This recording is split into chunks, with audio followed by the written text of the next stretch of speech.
see you. You know, as your friend, I feel I should point out, this is your conference. You started, you're already 10 minutes behind. I'm aware of that. It was the AI. I mean, first session. I'm blaming it on the AI, right? Humans would never, we would never do that, would we? How are you? I'm doing great. Great. It's a beautiful week in New York. You were talking about upfronts. So Yes. We're quite busy this week, so. Oh, wait, where are my manners? Cookie? No. No. I'm trying to wean you off don't them. want cookie? Yeah, Okay, all right, okay. I'm good. Well, I just thought I'd offer. I mean, if they were fresh, homemade cookies, maybe you could have done something. Yeah, there we go. You know I don't like sugar. 2 years ago, we were doing this. We had a third guy. So we did 2-on-1 the last time we were up here.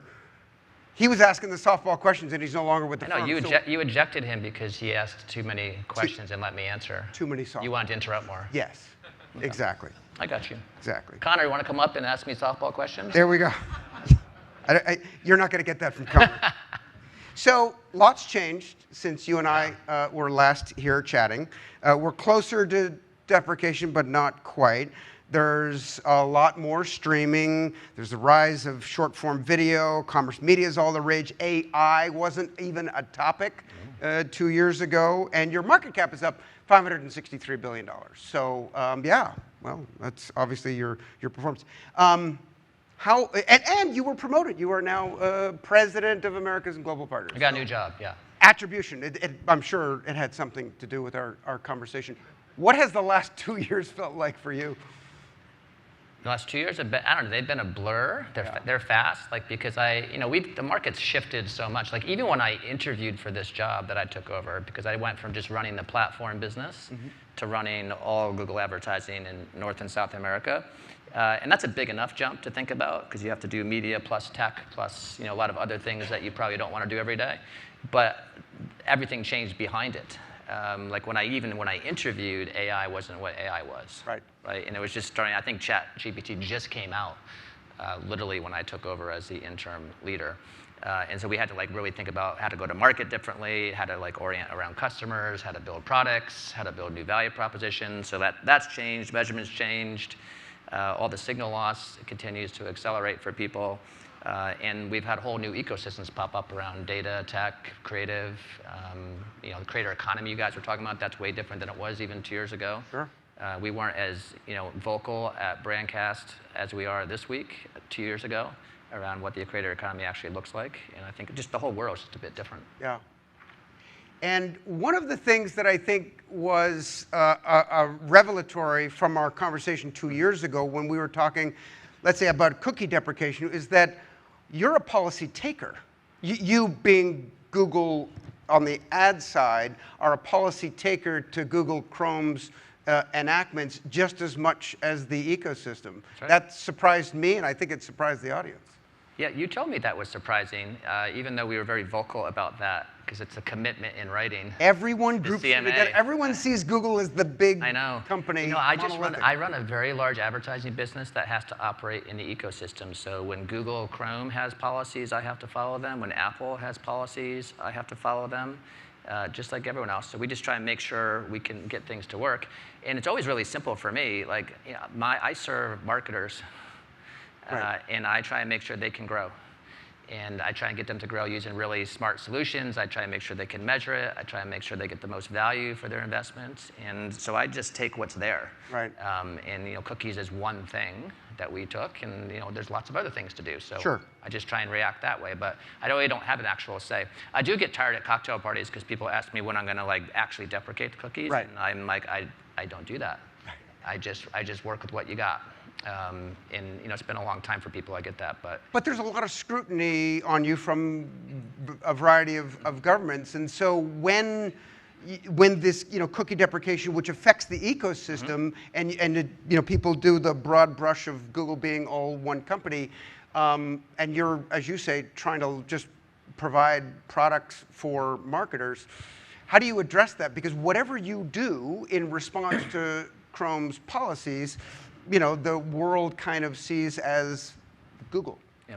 I think last time you asked me this question, I told you I would go meditate. Yeah. But maybe I'll give you a slightly more detailed answer this time.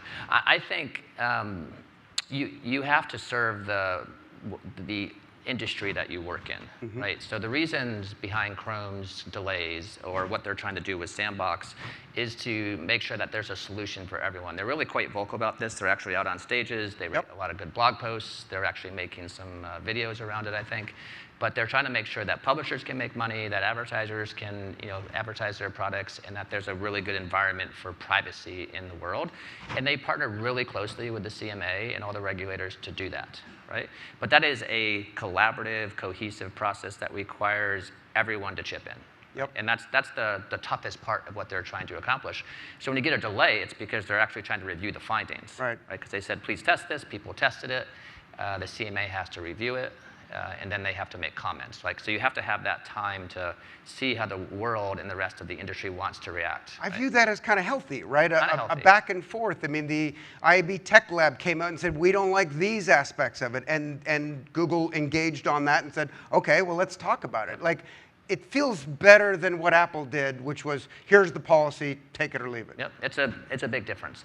Now, on the other side of it, I track that, right? And I certainly ask my product teams to test all the solutions. I've done interest-based advertising aggregated tests. I've used the APIs. I have a good sense of how that's going to work in my platforms, right? And I know I can deliver a lot of value for advertisers. And as a technology provider and a media provider, my job in that is to take the tools and make sure I can deliver value on the other side. And a lot of that has to flow in my systems. Right? So we've done that work, and we've provided feedback to that whole consortium to say what we think. So I'm curious.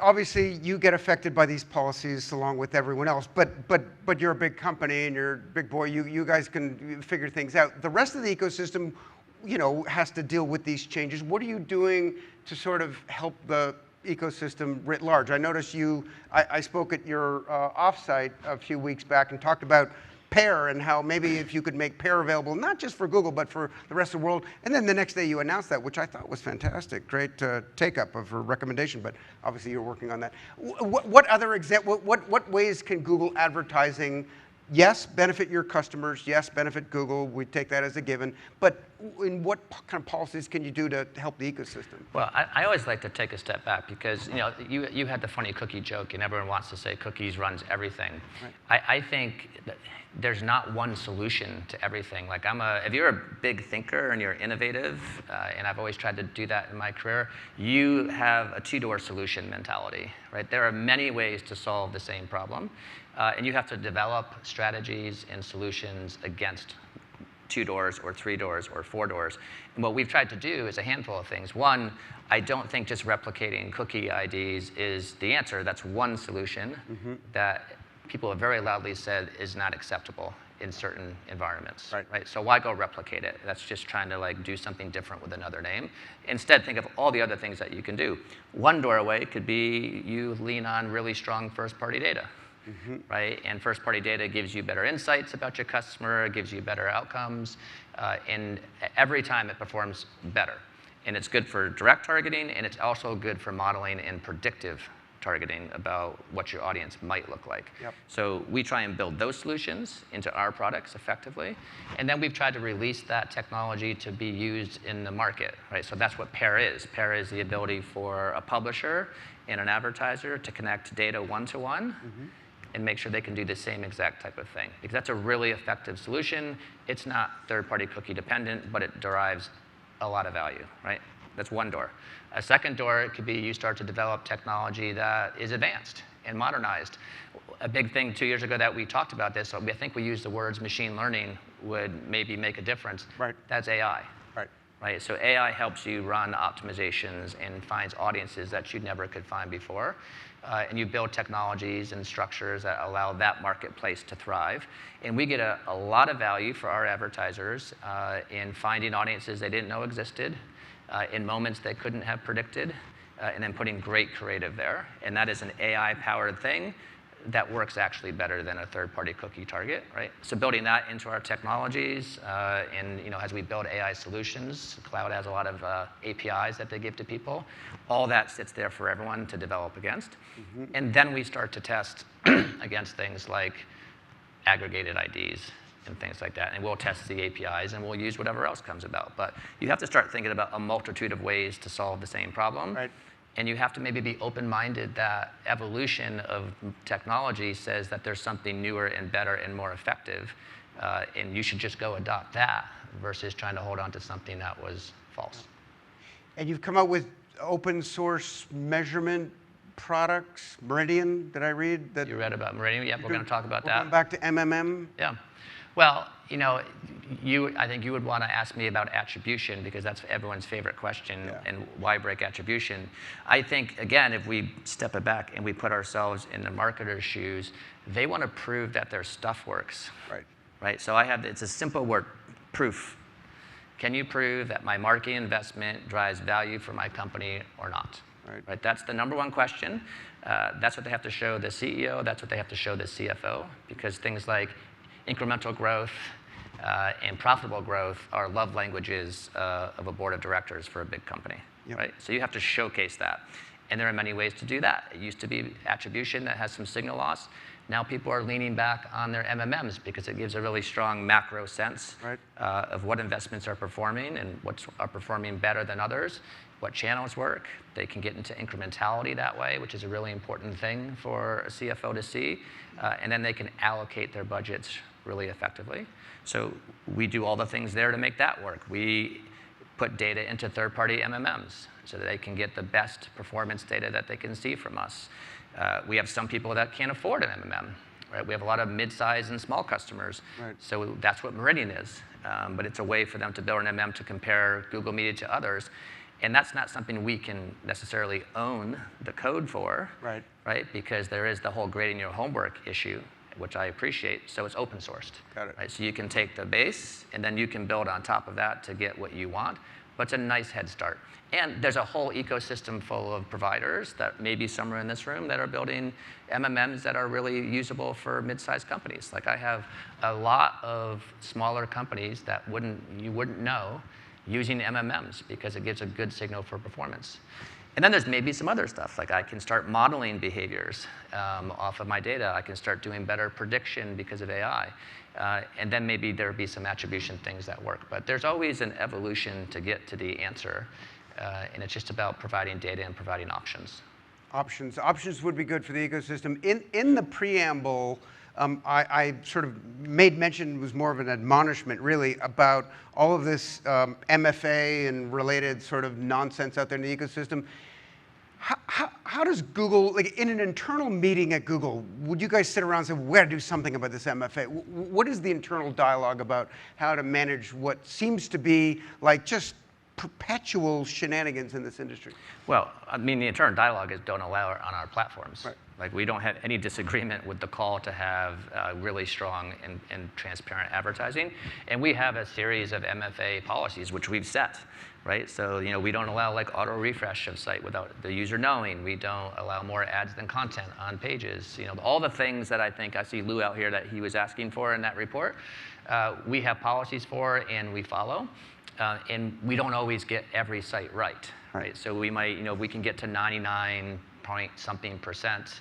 It's pretty good, and then something pops up that we don't see, and we get notified, and we go fix it, right? And so we have really strict and strong policies because, you know, you should have a really strong ecosystem that's protecting users as well as advertisers, because nobody wants to waste money or have fraud. And we've always led from the front foot on that it's really important. I think the challenge is MFA has no unified definition or standards, right? So I have a really clean version of how I think about it, but not everyone follows the same policies or has the exact same definitions, and I think that was the basis of the work that came out last year, which I applaud and think is the right thing to do. But it does need some level of, you know, maybe verification or certification around it so that people know.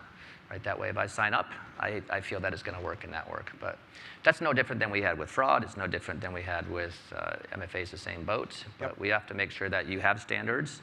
You know, you set a standard for what's good, and then you have a way to measure it and say everyone's doing it the same way. It feels like your investment in AI has produced tremendous traction. I'm thinking about PMax as a performance tool that a lot of advertisers clearly have adopted. How would you see that evolving, and what other sort of AI products might be available to the ecosystem writ large for advertisers on Google's platform? Well, I mean, I think if you're a trend viewer, like if you're trying to see the future, which you get paid to do that, I think, you'll create some slide on it, is automated media buying's a thing. Why? Yeah. Because you can strip out a lot of costs and a lot of steps and a lot of processes, right? So can you find ways to drive performance really fast and have a better outcome than maybe you were getting manually, right? That's a trend, just the same way creating creatives at scale is a trend, and you want to make sure you can version faster or create a lot more versions than you could because you had false constraints, right? Yep. Those are really clear things to see. So companies should build against that, right? Because they'll be able to have cloud-based AI work that can build infrastructure that allows them to run prediction engines. They'll have the ability to build into their own systems. So we've provided all the loose tools in cloud to do any of those things, right? And that technology is just going to get better. You just have to think about how you want to run your system, right? For us, we have a premise. We serve everyone, right? So I have marketers that spend $5,000 a week, and I have marketers that spend $50 million a week. And they want good results. And if I'm using something like PMax, the whole premise is make every dollar work harder, right? Make every dollar profitable. Right. Because the number one question that you get from an advertiser is, where's my next best dollar spent to grow, right? And you should take that question seriously. And then for some, it's like, put it into this system because it's going to have more insights than you have. It's going to see trends faster than you can, and it's going to optimize more efficiently than you might be doing once or twice a week. But is that opaque to the marketer? Because you mentioned transparency before, but is PMax more of a just trust us and you'll get the performance? For the largest part of the market, it's like get the conversion goal you want. Right. Like, so it's going to optimize to like marginal ROI that they give. And we're not giving channel-specific reports to the large portion of the market because most of those people just want to see a little bit of growth, right? Larger advertisers have some more requirements, which is fair, right? Because they want to get insights as to what's performing. Is it the creative message? Is it a certain placement? Because they're also trying to set strategy, right? Or they're trying to understand their channel mix a bit. And sometimes it gets a bit twisted because people might ask for transparency because they want to control. That's really not what they want because they don't want to interrupt the machine. They want to get transparency so they can make adjustments strategically. And we're taking that feedback and we're trying to find ways to give that data to people so it works for them and they can make good insights. Alternatively, we do a lot of the same stuff manually with big advertisers where we take their really strong first-party data and we help it fuel the insights and the targeting. We might help them build an engine that does better lifetime value prediction with their data in real time that they can then do like profit-based bidding or value-based bidding, whatever they want. And we help them optimize against their enterprise data. And that works really well. And that's 100% transparent. Right. It's their data. They control it. And then they so can see it's a spectrum of... It's a spectrum. Sort of. Yeah. Before we leave, I did want to ask you about commerce media. It's a big trend. We talk a lot about it in the State of Digital. Something that we haven't heard as much from Google. Should we expect to hear more from you on that front? I mean, we're not going to release a flashy product that says, here's our commerce media product. Okay. Our job is to serve publishers, in this case retailers, who want to grow, and brands who want to like really scale. So we've done a lot behind the scenes to work with many retailers to help them bring some AI tools to market so that they can start to drive growth. So we've embedded a lot of that work into SE360, which is a search bidding tool that they can start to optimize those channels. We've given them access to some of the things like our Performance Max technology that can drive growth for the manufacturers that are on their site. And the whole purpose is help them manage and get profit for their manufacturers and grow. So we power that nice and quietly.